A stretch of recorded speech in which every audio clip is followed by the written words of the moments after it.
president. Joining me to go through these stories in more detail, Harrison Griffiths, the political commentator. Harrison, good morning.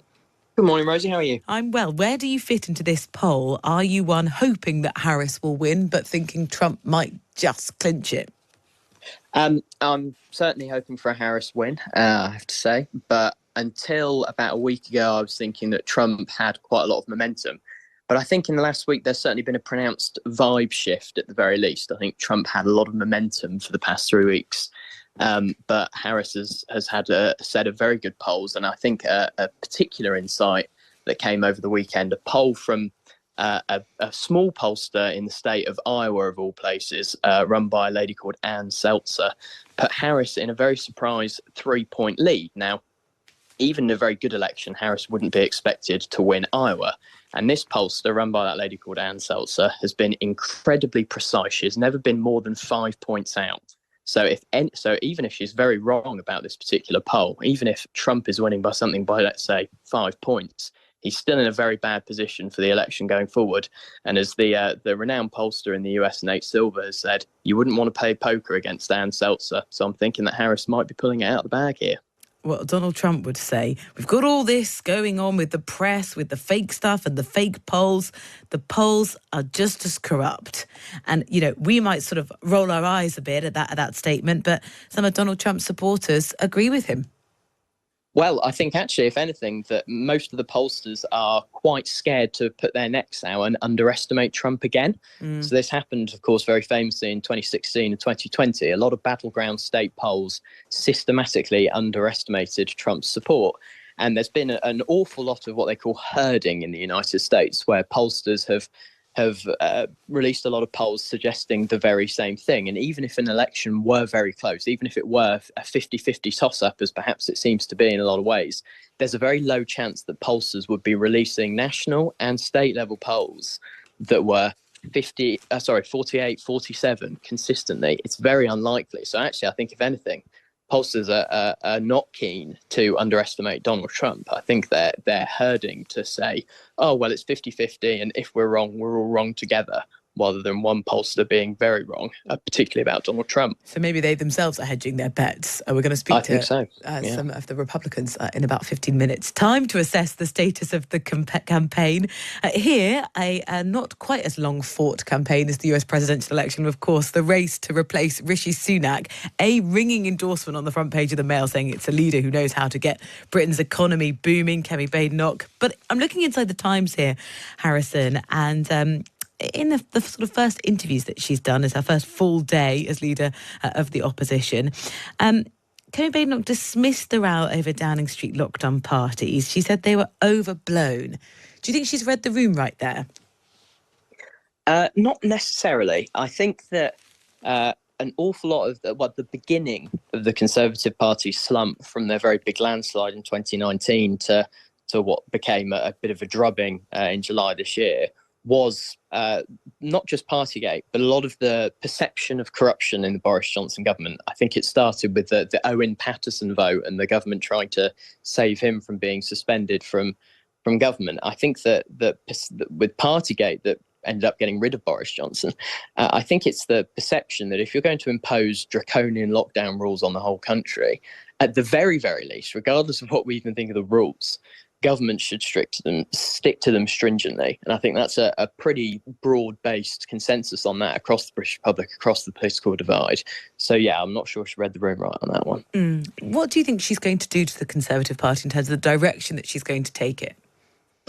I'm not sure, really. I mean, on one hand, there are, what perhaps I would perceive as good noises when it comes to things like cutting taxes and getting the country building a little bit more again. But at the same time, you see both Kemi Badenoch and Robert Jenrick, indeed, opposing things like new pylons, a crucial new infrastructure that is absolutely needed to get this country moving forward, and that has been blocked by the Conservative Party because it has historically been so beholden to its base of NIMBY voters. So I'm really unsure. I think Kemi Badenoch's campaign was a little bit light on policy compared to Robert Jenrick.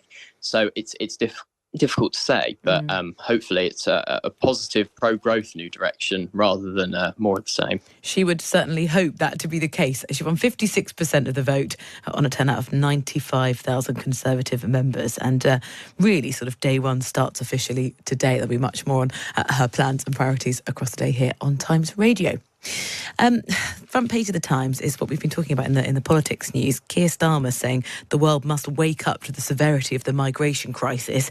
I think based on the election campaign, we know, the Labour Party, they know how much of a problem these, life-threatening, often life-taking channel crossings are. Do you think the Prime Minister's got the right strategy here? More money, beefed up surveillance, tracking technology? Is it enough?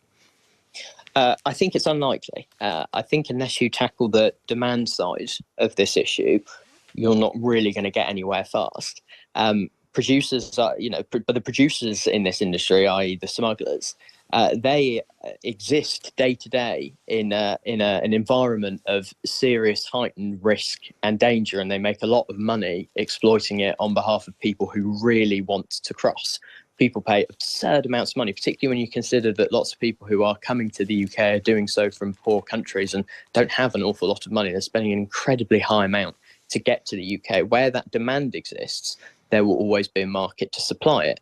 So regardless of where exactly you stand on the immigration debate, on the asylum debate, whether you think the best way to tackle demand is to swiftly remove people from the country, or whether you think it's to provide them more safe legal options to be able to come here and have their claims assessed, you're simply, I don't think, going to tackle this issue at all unless you deal with the root cause, which is incredibly high demand for illegal immigration to the UK, and irregular immigration indeed. It's not all illegal. Well, the Prime Minister will be speaking in Glasgow a little bit later, and we'll have the details of that speech for you. And there was a piece that did make me smile inside the Times politics section this morning. How dare he? A milk faux pas in the Commons. The House of Commons is going to put refresher courses on the behaviour expected of MPs. There are so many tricky rules to follow, and some of the MPs have fallen foul. Some of these I think you would expect. They didn't need a rule, like wear your shoes in the House of Commons. But drinking milk is certainly not allowed. I didn't actually know there was such a strict prohibition on eating and drinking. I'm sure, having watched quite a bit of Parliament down the years, that I see people doing it all the time. But maybe that's a false memory on my part. But yeah, people walking in without shoes. I mean, you'd really think that that's not a newbie's problem. That's just very basic public decorum and decency. But perhaps I was wrong about that as well. But yeah, it is quite funny to hear some of these minor faux pas being made by MPs who, to be fair, it must be quite challenging getting to grips with some of these stranger rules. But yeah, I mean, I'm hoping that there'll be more of these small faux pas, like saying Madam Mayor instead of Madam Speaker, or drinking a small glass of milk rather than these bigger problems that speak to some larger concerns, like walking in without shoes on. Yeah. One MP, the MP who called Caroline Noakes accidentally Madam Mayor rather than Madam Speaker, sent a written apology. So that was taken quite seriously. It's things like making sure you remember to call someone the right honourable rather than you, failing to grasp the correct applications of points of order. It's very complex. The final thing, Harrison, I'll ask you about. Do you get a Deliveroo or a takeaway very often?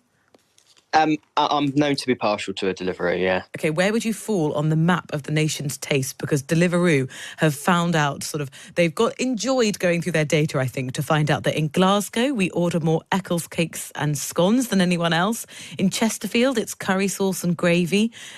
In Brighton, it's oat milk on delivery, which feels like you should probably just walk to the supermarket for that. In Blackpool, they're ordering Costa coffee via delivery.